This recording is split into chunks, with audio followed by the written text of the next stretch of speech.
1918. Nearly 4 years of bitter fighting climax in a thunderous German attack. Defeat stares the British and French in the face. Then halfway through this year, the Allies strike back. The stalemate of the trenches is suddenly over. The guns fall silent. We all stopped, looked at one another, because we suddenly realized that we had no objective, nothing whatever to look forward to do. Yet for the Allies, 1918 is the costliest year of the war. After the slaughter, it brings hope that millions did not die in vain. We went mad. The gates was open, everybody went ashore. We was dancing in the streets with the wounded soldiers and the girls.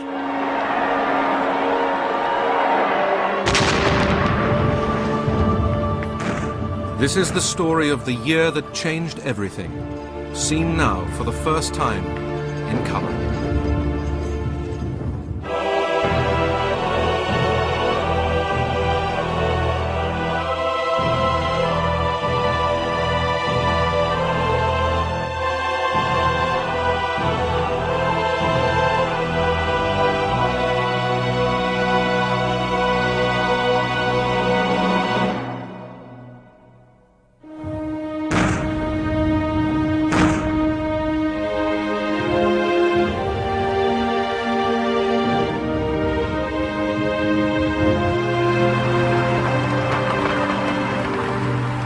January 1918, nearly 3.5 years of war. On the Western Front, the British had suffered 2 million casualties, dead, wounded, and taken prisoner. The French, 3 million. The French army was only just recovering from the mutinies of spring 1917. The British army was desperately tired. And all of the fighting had been over just a few miles of French and Belgian mud. The British Prime Minister David Lloyd George, believing that his generals had wasted lives at Passchendaele in late 1917, refused further reinforcements. At the front and at home, New Year's Day 1918 was bleak. When is this awful nightmare going to end? The country is getting tired out. People no longer talk of war. They are saturated with it. When are we again to lead our proper lives? Shall we ever do so again? But for Germany, New Year brought the chance to win the war. The German army were at last in a position to launch one final major offensive. The Russians had sued for peace and were no longer in the war, which enabled the Germans to release thousands of men to come back across to the Western Front, ready for their big offensive. The German commander on the Western Front, General Erich von Ludendorff, prepared for battle. The attack in the West would be one of the most difficult operations in history, I was perfectly sure.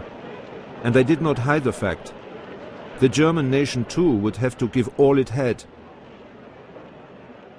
On March the 21st, 1918, the German army attacked along a 64-mile front.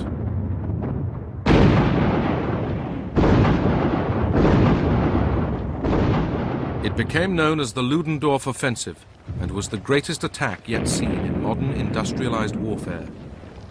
6,500 guns and 3,500 trench mortars fired almost simultaneously along the front. Winston Churchill, by now back in as Minister for Munitions, was visiting army headquarters in France. Exactly as a pianist runs his hands across the keyboard from treble to bass, there rose in less than a minute the most tremendous cannonade I have ever heard.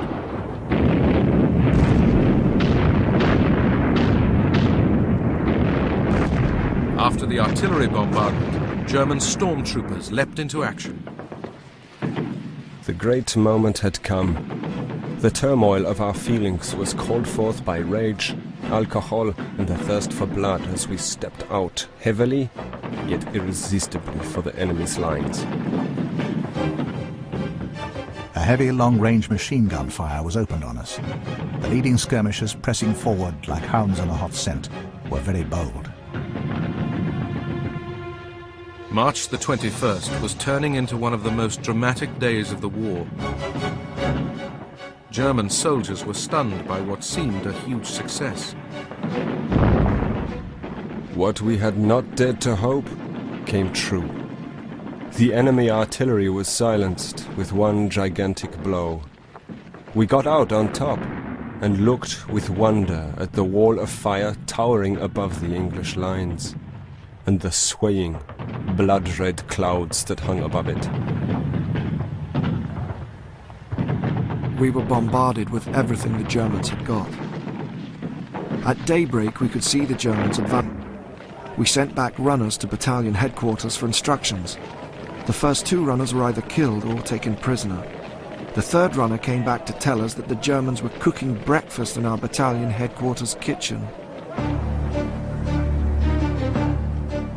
In a fortnight, the German army advanced 20 miles over a 50-mile front, a massive capture of territory compared with the stalemate of the previous 3 years. The battle was over by the 4th of April. It was a brilliant feat and will ever be so regarded in history. What the English and French had not succeeded in doing, we had accomplished, and that in the 4th year of war. We are passing through the most critical time we have yet experienced. This Hun is a wonderful fighter and has a wonderful organization behind him. But in fact, the Germans had failed to inflict a decisive defeat, and the British commander, Sir Douglas Haig, issued a rallying cry to his soldiers. Many amongst us are now tired. To those I would say that victory belongs to the side that holds out the longest. There is no course open to us but to fight it out. Position must be held to the last man. There must be no retirement. With our backs to the wall and believing in the justice of our cause, we must fight on to the end. We have seen real war in earnest now. It has been a terrible time, but we remain unbeaten, though exhausted. And the men are extraordinarily cheerful. It is heartbreaking to think of the fine fellows who have gone under. We never knew from one minute to the next when the Dark Angel would come along with a ticket for us. I mean, the shell bursts above you, shrapnel all the way around. A wound from shrapnel was far worse than a bullet wound. A shrapnel, if it hit you properly, would tear you to pieces. For the Allies, it was the most critical moment of the entire war. The Germans appeared to be on the point of breaking through and separating the French from the British armies. And this is one of the reasons why General Foch be Commander-in-Chief of the Allies, because with one single Commander-in-Chief, he could order the British and the French to cooperate, and the Germans would not be able to divide and conquer by pushing the armies apart. Ludendorff set his sights on Paris, now just 90 miles to the south. If the Germans captured it, victory would be theirs. On May the 26th, the German army renewed its offensive.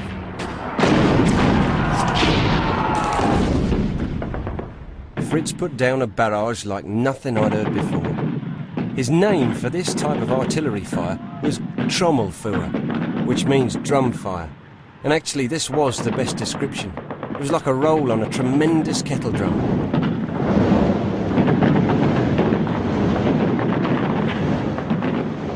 In 4 days, the Germans advanced 30 miles and reached the River Marne. The French capital was in their sights. But now the fortunes would rapidly change. The first 2 months of the Ludendorff offensive had brought over 350,000 Allied casualties, killed, wounded, and taken prisoner. But the Germans themselves had suffered almost as many. Their lines were becoming stretched, but their commanders wanted one last push. By July 1918, German High Command still had some degree of optimism, but they were uneasily aware that time had almost run out. They had attacked 4 times and failed to comprehensively defeat the British and the French. The Americans had arrived on the scene, and so they decided. On July the 15th, 52 German divisions attacked. The French defences were set well back. When German storm troops arrived, they were out of range of their artillery support. Allied tanks and infantry counterattacked.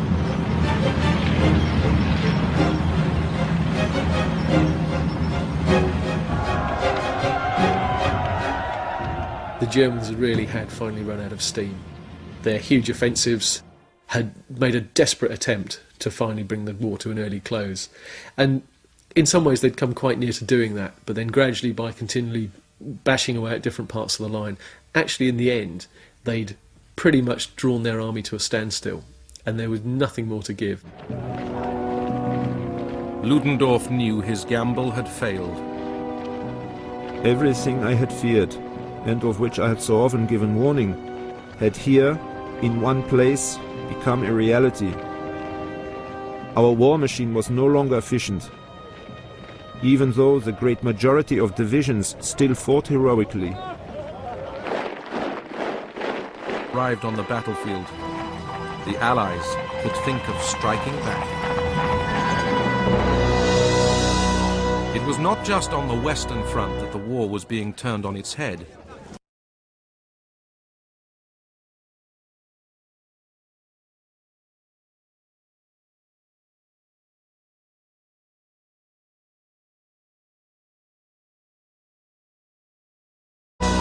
It was not just on the Western Front that the war was being turned on its head. In October 1917, an attack by the Germans and Austrians in northern Italy had driven the Italian army into headlong retreat. Finally, the Italians just managed to hold a line 15 miles north of Venice, while British and French troops were rushed in to help them. But in June 1918, after 6 months to regroup, the Italians were ready to counterattack. Their British allies were amazed by the turnaround in Italian morale. The news is splendid. The Italians have completely re-established their line. So everyone is talking of the beginning of the end. The Austrians are in a rotten state, and there'll be trouble when the news of their defeat becomes known.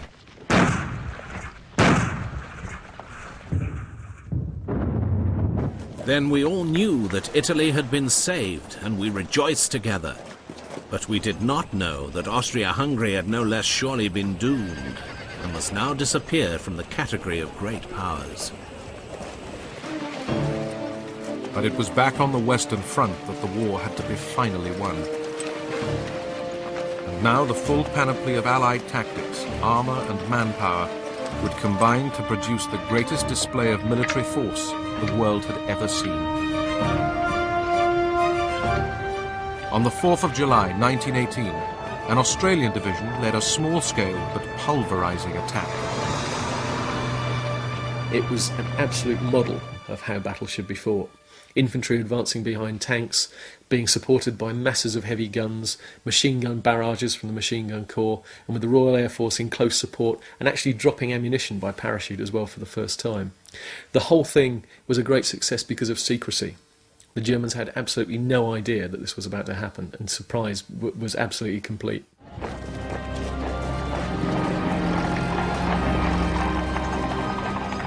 Learning from the Australian success, British and French commanders now planned a similar attack, but on the grand scale. Spearheaded by 530 British and 70 French tanks, the Allies concentrated a huge force near the town of Amiens. On August the 8th, at 4 a.m., hidden in a mist which continued to shroud the preparations of the preceding night, our artillery opened an intense fire which demolished the enemy's batteries.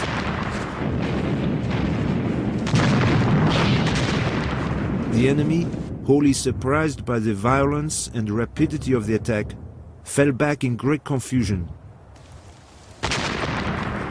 And suddenly, with a mighty roar, more than 1,000 guns begin a symphony. Instantly, the whole complex organisation begins to move forward. Every man, every unit, every vehicle and every tank sweeping on, relentlessly and irresistibly. We have advanced 10 kilometers. It's the beginning of a war of mobility. For the Allies, it was the greatest day of the war so far. The attack was so quick and unexpected that one German brigade staff was captured while having breakfast. Organization was perfect. As for advancing, the speed was terrific. It was glorious once again to be in the rush for an advance, so different from March, when we were the ones on the backward track. The Allies advanced about 8 miles, and the Germans suffered casualties of the order of 27,000. Now this was a sort of victory which had not been seen on the Western Front since 1914. Over the next month, the Allies pushed the Germans back 25 miles over a 40-mile front. Allied commanders were seeing an astounding change. The discipline of the German army is quickly going, and the German officer is no longer what he was. It seems to me to be the beginning of the end. I think the Boche must retire along his whole front before the winter. You have every reason to be cheerful at home. But of course you mustn't suppose that it's anything in the nature of a walkover yet. He has still got plenty of kick in him. If we are allowed to live together again after the war, we will do something with our lives to show our gratitude for God's goodness. But of course, I'm not home yet. The biggest transformation of all was the arrival en masse of the Americans, under their commander, General John J. Pershing. The sheer force of extra manpower would mean that however long it took, the Allies were bound to win in the end. By July 1918, a year after they'd first begun to arrive, there were 1 million Americans on the Western Front. Allied confidence was swelled by their new allies. There are plenty of Americans along the line. There's grown a wonderful mutual understanding between our boys and the Yanks. I'm sure the Yanks are going to prove excellent fighting troops. I loved it. Gained weight, and I fairly bounced out of bed in the morning, oozing with pep. In mid-September 1918, the Americans launched their first attack as an independent army. Their target, the wedge of German-held territory at Saint Mihiel.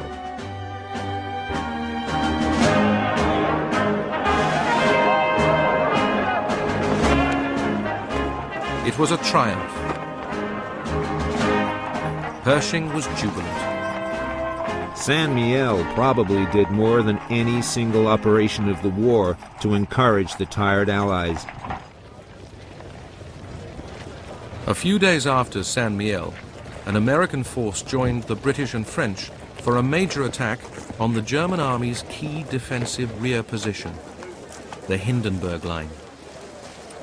The Hindenburg Line was an extremely tough defensive position, consisting of belts of barbed wire, of concrete pillboxes, and the Germans, if they were going to stop the Allies anywhere, it was going to be here.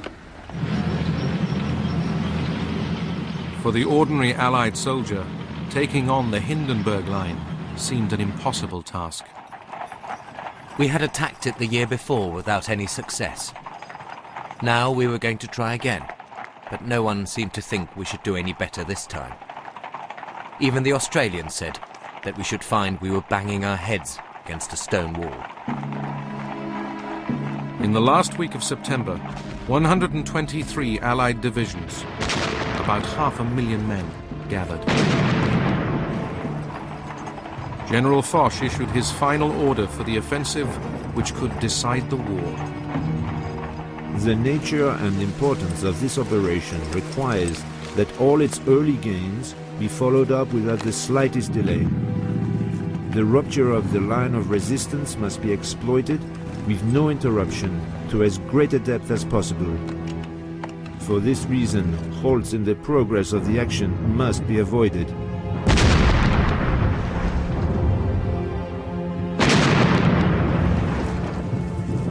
The trench stalemate was becoming a thing of the past. With ever more accurate artillery barrages softening up the enemy, Allied soldiers were now realizing Foch's ambition for a war of movement. We immediately got word to go forward. So with the encumbrance of a Lewis gun, we started. We were very excited and there was a lot of noise. Kept expecting to get knocked out by a shell, but wasn't. We went across ditches and through wire, getting more soaked and torn.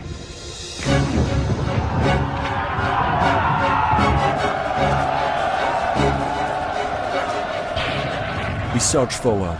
Scarcely have men gone 100 meters when machine gun fire sweeps the plain. Bullets whistle everywhere. We manage to advance nevertheless.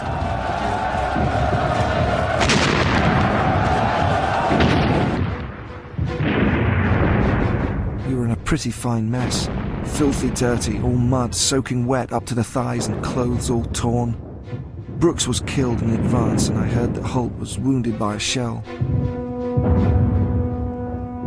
One British wireless operator followed the infantry over the top to set up a front-line station to report progress.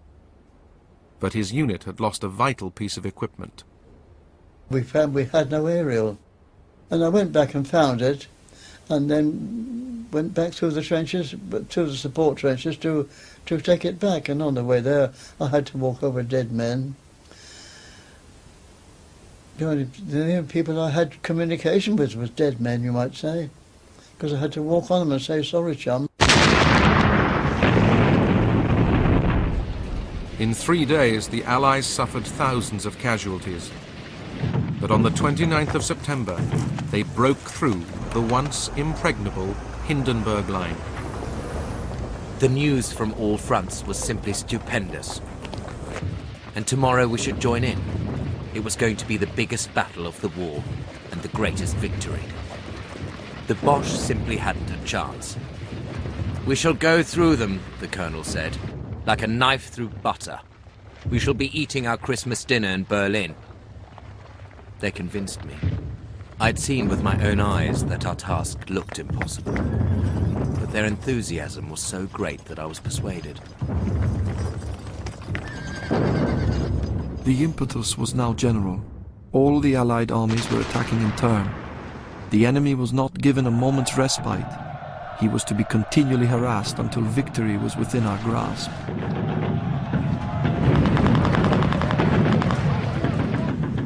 The breaking of the Hindenburg Line was a huge psychological blow to the German army. Ludendorff, its most aggressive commander, decided that while his soldiers still retained some fighting ability, an armistice should be sought with the Allies. But for Ludendorff, it had to be an armistice which preserved German pride and territory. Back in January, President Wilson of America had proposed a 14-point plan for a peace that would be...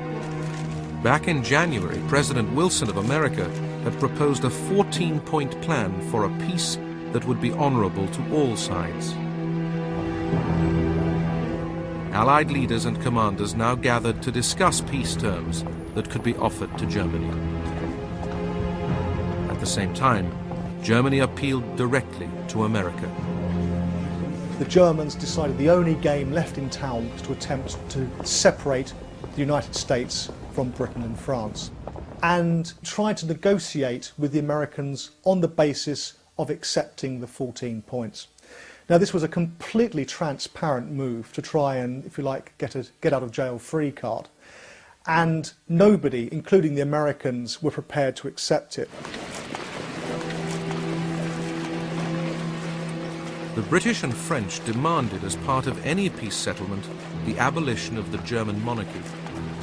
To traditionalists like Ludendorff, this was an affront. With the German army apparently still willing to fight on, Ludendorff had now recovered his nerve, and hopes of peace were shattered. Though it was nearing its death throes, the war was not finished yet.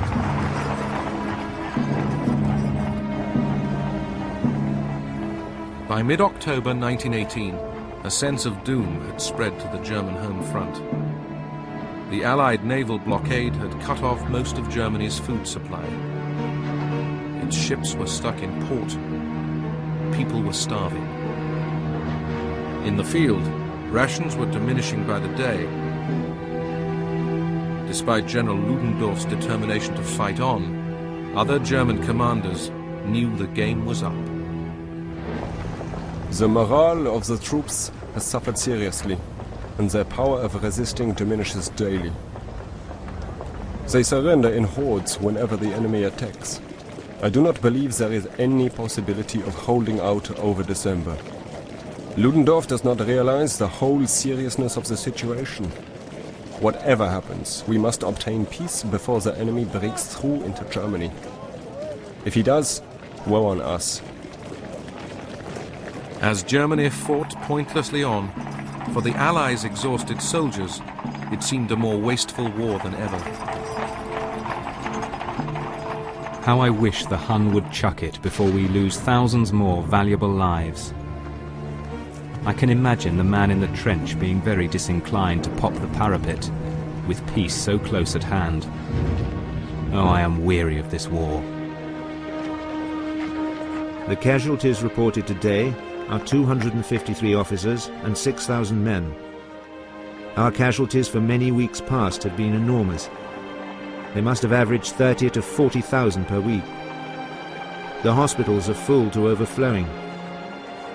One volunteer orderly told me that some of the cases sent over were so bad that they were actually packed up in boxes.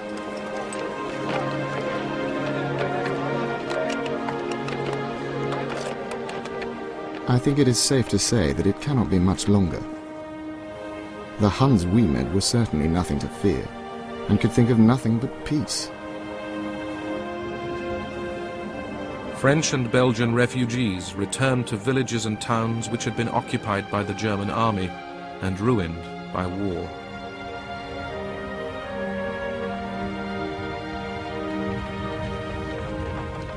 By early November, most German soldiers could clearly see the ruin within their own ranks. The German armies were in very bad shape. Every soldier and civilian was hungry. Losses in material could not be replaced, and the soldiers arriving at the front were too young, poorly trained and often unwilling to risk their necks because the war looked like a lost cause.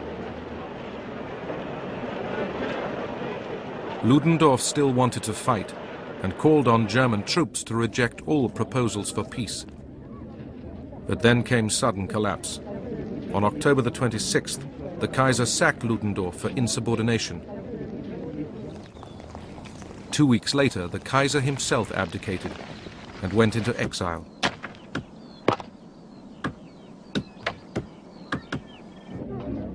The German politicians left behind knew they had to submit to Allied terms.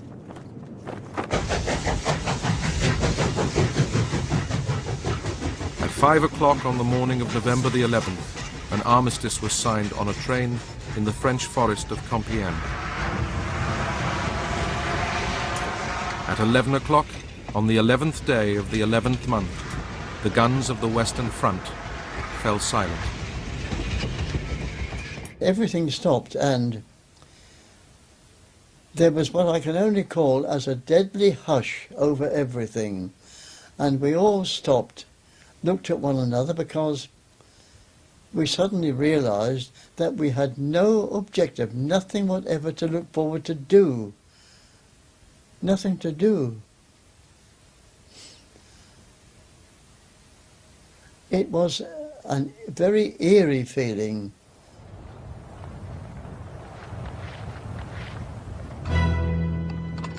You have won the greatest battle in history and rescued the most sacred of all causes, the liberty of the world. You have full right to be proud, for you have crowned your standards with immortal glory and won the gratitude of posterity. We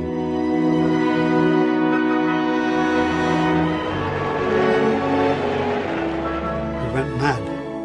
Went mad. The gates was open, everybody went ashore. We was dancing in the streets with the wounded soldiers and the girls. All went mad.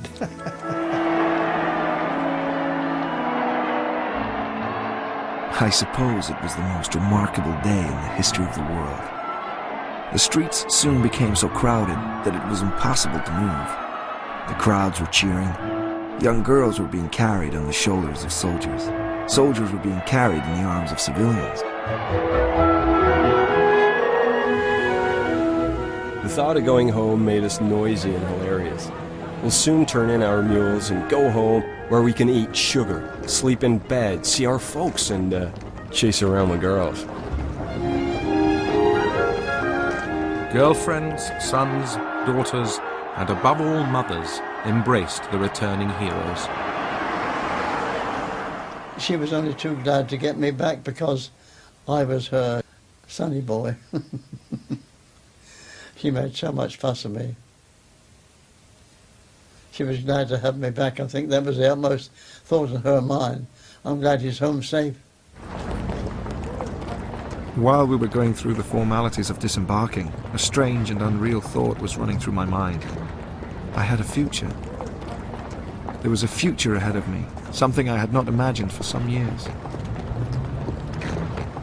As the men came back and explained what they'd been through, people couldn't grasp it. People couldn't grasp that you went through that.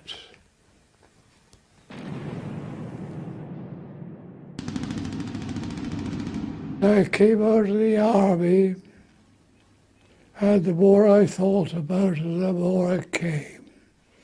Why should two civilizations go out and shoot one another? It's nothing but murder. If there was any God at all, why didn't he cut the Kaiser down? And why didn't they cut Hitler down? Not sacrifice all those lives.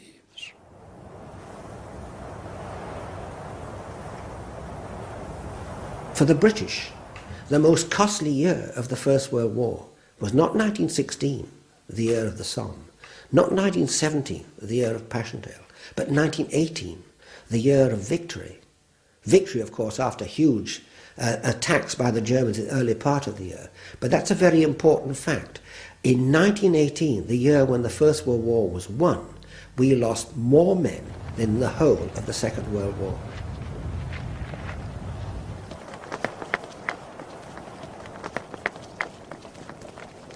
But for the moment there was only relief as French towns welcomed their liberators.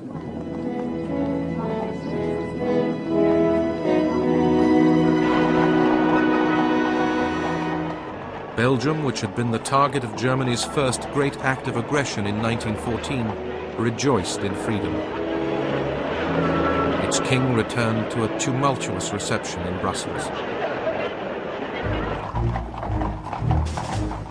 The German army began the slow journey home. The march home ordinarily would have been a depressing affair, but the tremendous joy and relief that the war finally had come to an end dominated our emotions completely. Whatever awaited us from now on in civilian life would be easy by comparison. I was not at all afraid of the future. Under the terms of the armistice, German troops who still remained with the colours were able to march back into Germany. And I've often thought this was a major mistake, a psychological mistake made by the Allies, because that allowed the German people to fool themselves that somehow they hadn't really been beaten. Their troops were marching back rather than being taken back as prisoners. 12 days after the signing of the armistice, the German Navy officially surrendered and handed over its ships to the British. English officers and men climbed down to our deck. Our hearts nearly ceased to beat, and we bit our lips in defiance of our shame. No, not shame, for we thought with pride of all our victories and heroic deeds. When the English flag was hoisted, we turned our back on it and looked towards our own land. Germany's high seas fleet sailed to the British base at Scapa Flow to put itself under Allied control. 9 months later, in a final act of defiance, German sailors would sink their own ships, one tiny light in the gloom for Germany's defeated commando. The history of the German people is concluded for the moment by the peace. The future lies dark before us, the only bright spark being the actions of the men at Scapa Flow. All delusions have vanished. We look into nothingness. All delusions have vanished. We look into nothingness. And saw the ships at Scapa Flow. Some was still showing their funnel and it's part of the upper deck. You know, there's on the ground solid. We couldn't believe it.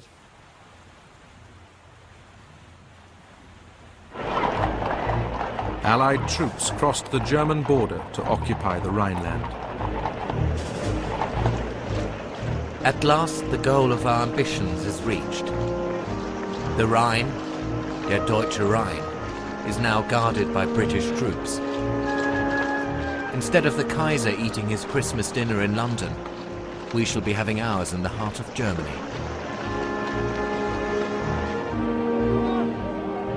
In January 1919, delegates from Europe's exhausted nations arrived in Paris for the Peace Conference. We were journeying to Paris not merely to liquidate the war, but to found a new order in Europe. There was about us the halo of some divine mission. We must be alert, stern, righteous, and ascetic, for we were bent on doing great, permanent, and noble things.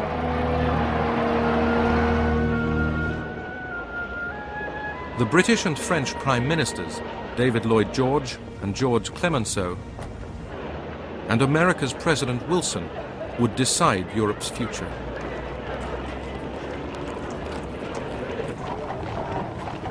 For Lloyd George and Clemenceau, the priority was to break Germany's capacity to make war. They insisted that Germany must surrender all aircraft, all tanks and submarines, keep its army under 100,000 men, surrender all its colonies, and pay financial compensation. It was also to give up territory in the east for the newly independent state of Poland. For some delegates who'd set out for Paris with high hopes, the terms were too harsh. If I were the Germans, I shouldn't sign for a moment. You see, it gives them no hope whatsoever, either now or in the future. But the winners had the power, as Lloyd George told the House of Commons. The terms are in many respects terrible terms to impose upon a country. Terrible were the deeds which it requites.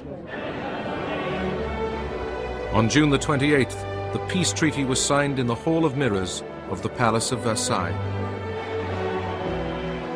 Suddenly, from outside comes the crash of guns thundering a salute. It announces to Paris that the Second Treaty of Versailles has been signed. The conquering nations held their victory parades, and life could begin to return to normal.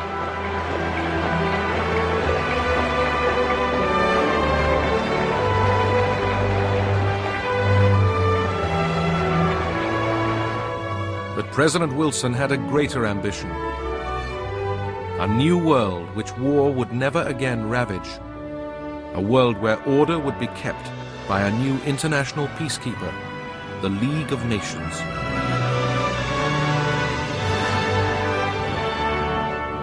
The League came into being on the 24th of April 1919. When he first proposed it, Wilson had said, "It is a definite guarantee of peace. It is a definite guarantee by word against aggression. It is a definite guarantee against the things which have just come near bringing the whole structure of civilization into ruin." But as America retreated into isolationism and Europe's nations began to tear themselves apart from within, Wilson's hopes would turn to dust.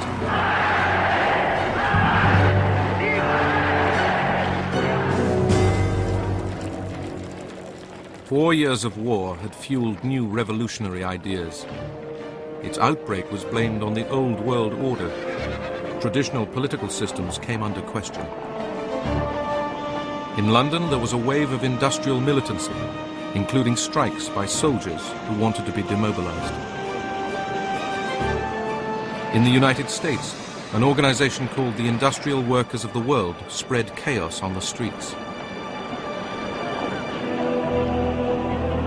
The wellspring of revolution was the Bolsheviks in Russia, but they were now under threat as the country degenerated into a bloody civil war. Without mercy, we kill our enemies in scores of hundreds. For the blood of Lenin, let there be floods of bourgeois blood. The Bolshevik Revolution had terrified people throughout Europe. Politicians were quick to exploit their fears. In Italy, Benito Mussolini promised what he called a third way, neither communist nor capitalist. His party was called the Fascisti. The new German Republic, consumed by the bitterness of defeat, was under siege from extremists of both left and right. In Germany there is civil war. The public monies are wasted and put to selfish uses. The people, sunk to the lowest depths, wallow unrestricted in the freedom of the revolution. Massacres on the streets became commonplace. Already humiliated by its neighbors, it seemed now that Germany would destroy itself from within. The cry went out for a strong new leader. May Germany now find men to lead it, who are as ready to accept responsibility as the commanders of the field. Men of strong purpose and firm will, capable of breathing fresh vigor into our feeble national life. Men who will unite all our creative forces in great constructive work. Ludendorff, the man who'd so nearly won the war for Germany, but ended up leading it to defeat, found his answer in the form of a young Austrian corporal, Adolf Hitler.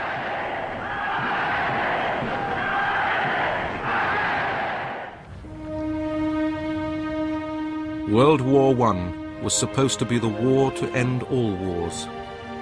Instead, it was the first act in a European cataclysm that would flare up again in just 2 decades.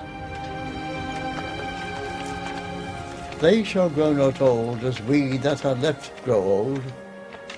Age shall not weary them, nor the years condemn.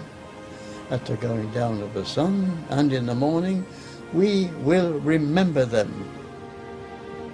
We will have endured and we will have suffered, and so many men will have been slaughtered, and their names are now at the Menin Gate, tens of thousands who have no known graves.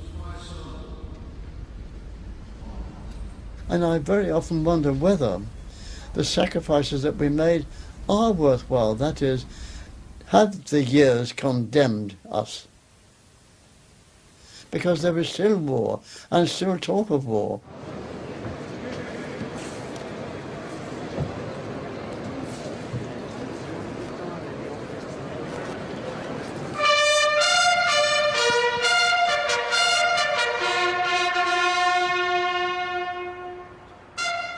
Has it all been worthwhile?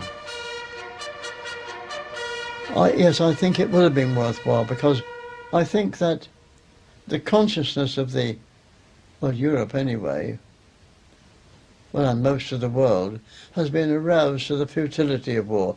And that is what I hope will eventually be the result of the 2 world wars.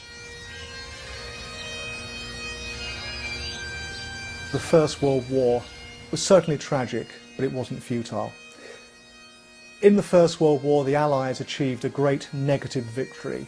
They prevented something from happening. They prevented the domination of Europe by militaristic, autocratic Germany. They prevented the suppression of democracy on the continent of Europe. The 11th hour of the 11th day of the 11th month has never and will never be forgotten. As distance fades the sharpness of memory, the final voices belong to the moment itself. This horrid, ghastly thing that we have lived with for 4 long years and more is past and done. There are to be no more brave lads butchered by the Huns, or poisoned with their gas, or to die of disease in the trenches. No more long casualty lists for dreading relations or friends to eagerly scan every morning. No more atrocities on land or sea. No more passenger ships to be torpedoed. No more air raids. All done with and gone now forever. It is at present unbelievable. It is too good to be true.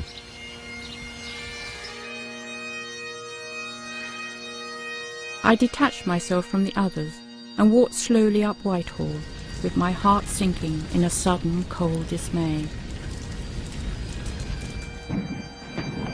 All those with whom I had really been intimate were gone. Not one remained to share with me the heights and the depths of my memories. As the years went by and youth departed, and remembrance grew dim, a deeper and ever deeper darkness would cover the young men who were once my contemporaries. The war was over, a new age was beginning, but the dead were dead and would never return.